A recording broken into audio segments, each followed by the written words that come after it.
on to Stoke. How's your team looking ahead of the game against Tottenham? Yeah, we're okay. We're in decent shape. We had a good week in Dubai. Enjoyed that. Didn't quite get the weather we were hoping for, but you can't have everything. And arguably it was sunny in Stoke this morning than it was in Dubai. But the key was just to get everybody together and have a good week. Enjoy the training that we did, which was of a high level, and it's been really good preparation for the game of the weekend, which is a big test for us. But we'll see how well, obviously, the impact the trip has had if we have a good performance at the weekend. Do you have any fresh injuries or anybody returning? No, we've got a few that joined in training for the first time. The likes of Jeff Cameron, John Walters. It might be a little bit too soon to involve them at the weekend, but Jadon Shaqiri's had a number of training sessions as well. Glenn Johnson trained today, but hadn't had too many training sessions. So there's a number of players we have to check tomorrow just to see what options I've got. But we're getting stronger. We've got those players I've mentioned, and obviously the rest of the squad available. So we're in good shape. We need to be. There's 13 or so games to go, and hopefully we'll have a full complement for every one of those games. Saido Berahino's been working on his fitness. Is he ready to start again now, do you think? He's looking really sharp. He's not a million miles away. If it's not this weekend, then he's very close to it. Really pleased with what he's producing. He's doing extra work, predominantly just finishing work and movements in and around the box, just for sharpness, really, because obviously if you haven't played for too long, then it's your timing, and strikers obviously like to hear the ball hitting the back of the net, so he's getting plenty of opportunities to do that during training and with the extra work that he's doing after. So he's doing very well. We're really pleased with what he's showing at the moment, and I know he's itching to start, so it's not a million miles away, I'm sure. And are you happy with how he's settling in with the rest of it? Yeah, that was part of the thinking behind the trip to Dubai as well. It was an opportunity for Saido and a number of the younger players, like Ramadan as well, who hasn't been with us that long and needs to still integrate. But it was good from that aspect. He's got to know his teammates a lot better, and that will help him moving forward. So all in all, he'll benefit from that. And Tottenham, of course, a side that once tried to sign him, so if he does manage to play against them, I'm sure he'll... Yeah, I'm sure he's not thinking about Spurs anymore. He's very much a Stoke player, so we're really excited about what we think is ahead for him and for us. He's a good player. His finishing and training is first class, and that augurs well for the future. So, like I said, no doubt he'll play a part. Whether or not it's a start, we'll have to wait and see. But he's showing the qualities that we all have seen before, but he needs to do that on a regular basis from now on. So you've had the 2-week break. Tottenham, meanwhile, have played a couple of games. Do you think that gives you the advantage? You can take it both ways, really.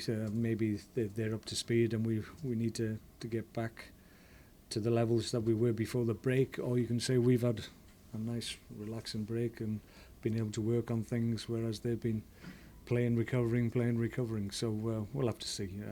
I would imagine if we start brightly, then that's the key to wherever we play, home or away. If we start brightly, then we get a foothold in games and then build the performance from that point onwards. So hopefully we'll be nice and bright, nice and sharp, and ready to go.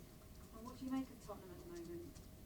Well, they're very, very strong. Clearly they had a setback last night and things went against them, but their home format, White Hart Lane, is very, very good. Arguably one of the best home records in the Premier League. So we're up against that, but we had a good performance and result there last year, so we need more of the same. We disappointed against them in the home game here this year, and we're well beaten on the day. So we want to improve on that. So we've improved as a team since that date in terms of what we can produce. So we're looking forward to it. It's the start of a tough period for us. The next 4 games we've got Middlesbrough, Chelsea and Man City to come as well after this one against Spurs. So next 4 games are going to test us, but we'll look forward to it. And you mentioned the previous result, the 4-0 defeats. Actually, it was the second in a row, wasn't it? Mm-hmm. Are you confident that you've got what it takes to make sure it's not 3 in a row? Well, yeah, I think the last games that we played against Tottenham at home, we got in a situation where we were very much in the game, and then, as always, if you concede the first goal, then as a home side, sometimes you chase to try to get back into the game, and because the onus is on you and your home crowd demands that you make efforts to try and get back in the game. Sometimes you leave yourself a little bit exposed, and that's what's happened in the 2 home games against Tottenham, who clearly have great talent in the top end of the pitch, and they can hurt you if you're a little bit open and exposed, and that's what happened in both games.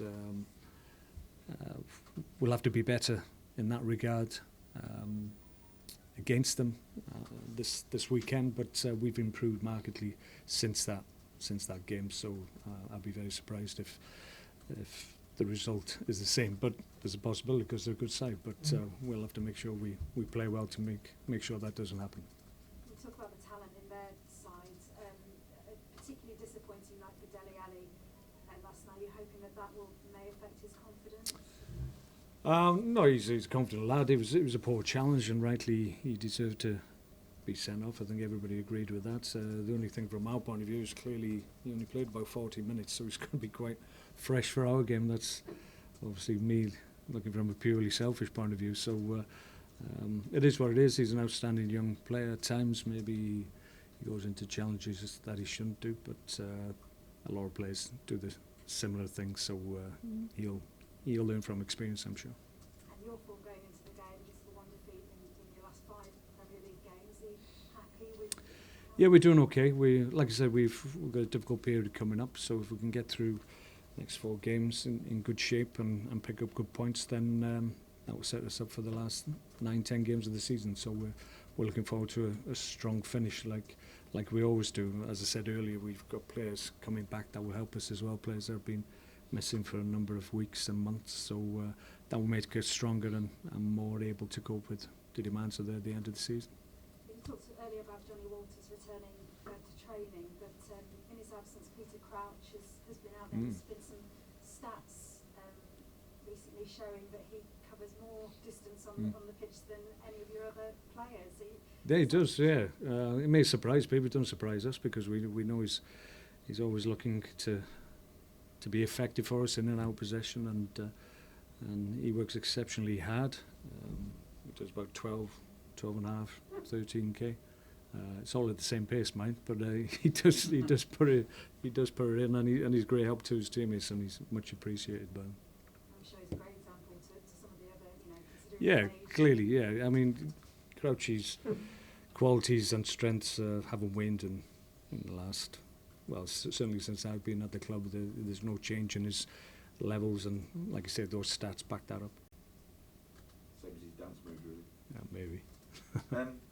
You touched on it earlier on, but with regards to Ranieri, how prevalent do you think modern day player power is, and how dangerous is it?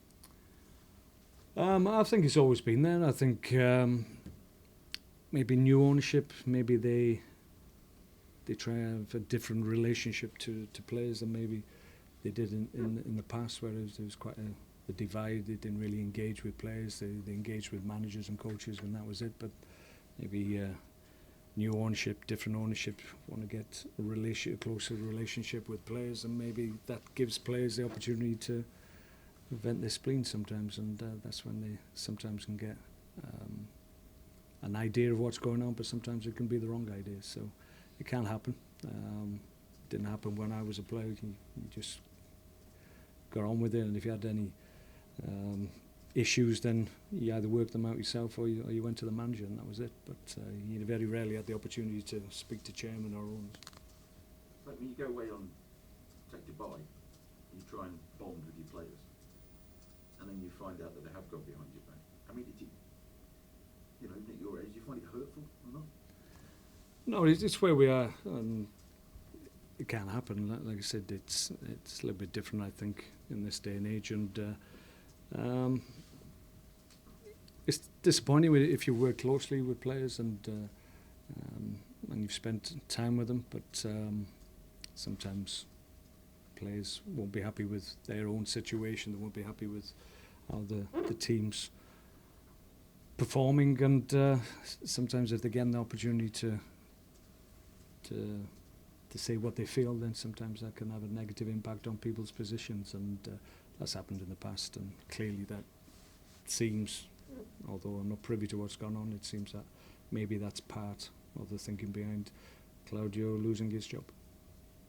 You went to Dubai, obviously you've done some training stuff, but do you do team building and any bonding exercises? And if so, what do you do? Yeah, we do all that. It's time to just get together as a group. If you think about it, we spend a lot of time together in terms of training and travelling to matches, away games, and that's quite a significant amount of time. But actually, unless you get away for a number of days together, it's probably the only time you've done it since pre-season. So you just revisit things that you've done in pre-season and just reacquaint people with them 24/7, and that's a little bit different from just coming in, doing your training, playing games, and then going home. So it's a different dynamic, and you can reap benefits from it. What did you do? Bingo nights? Paintballing? No, we had a good meal together. Lots of guys played golf together. Some went go-karting, I think, and we left them to their own devices for the most part, but I was come together at evening meals every night and had a good meal on the last evening as well. So enjoyable time. We're hoping to reap the benefits of it. We've done it for many years. In fact, I've probably done it for almost every club that I've been with, and it's always had a good effect, and almost without fail we've always picked up good results on the back of it. So we're hoping that's going to be the case again. I spoke to Harry Redknapp last week, and he said he thought man for man Tottenham were a better side than Chelsea, and they look at the minute the only team that could possibly, if indeed, give them a run for their money. They're a very good side. Yeah, if you look at them and the way they play and their attitude to the game and what they're trying to achieve in games, it's high energy, it's dynamic. They've got good young players in there that look like they're enjoying playing alongside each other and affecting games, and they've got a little bit of momentum. It seems that the club is changing. It's getting bigger. Obviously, new stadium in the offing, and you sense that group of players wants to be part of that and move as a group into the new stadium and see where that takes them. So it's exciting times for them as a club and as a group, I would imagine. So you sense that each and every one of them wants to be part of that, and I think that probably drives them as an individual and as a group. Look at 4-0 at the start of the season. From the outset, it looks like a beating. Was it, and if indeed it was, why did that happen? Well, reminding myself about it, I think we did okay up to a point. I think first half was quite even, and then we lost a second goal, and then, like I said earlier, we tried to chase the game, tried to get back into it, and we just played into Tottenham's hands. So it was up to the second goal going in, we were very much into the game, but as can happen against good teams, if you go a little bit gung-ho and you don't get the defensive shape right out of possession, then you can get picked off, and that's what happened to us, unfortunately. So I don't anticipate that happening again. We're an away side. We're not looking to be as open, maybe. Ideally, if we can score first, then that will help us, and we'll be able to build a performance, and that will give us a platform. But we'll have to wait and see. They're very good at White Hart Lane. Every game they play now before they leave the stadium is special for them, so we'll have to combat that as well. Okay. Well, I was going to say the Dubai trip, how did it benefit the sort of younger players, the new players like Saido and Ramadan? Yeah, it's important for them. Obviously, they haven't been in around the group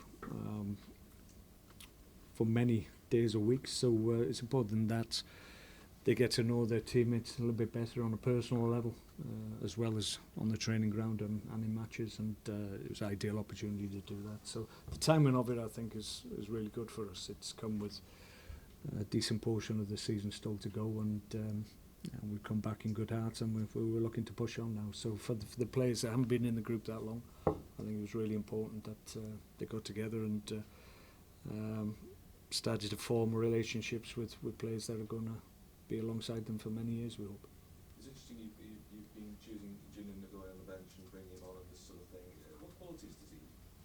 Julian's got a good future. He knows that he's not the finished article. He's got a lot of work to understand the game and have that football intelligence that you need from players to understand when to take people on and when not to. And a lot of the development of a young player comes from them improving their decision making. So Julian's doing okay in that regard, but he knows he can be better. But he's got good attributes. He's got good power. He's a big guy.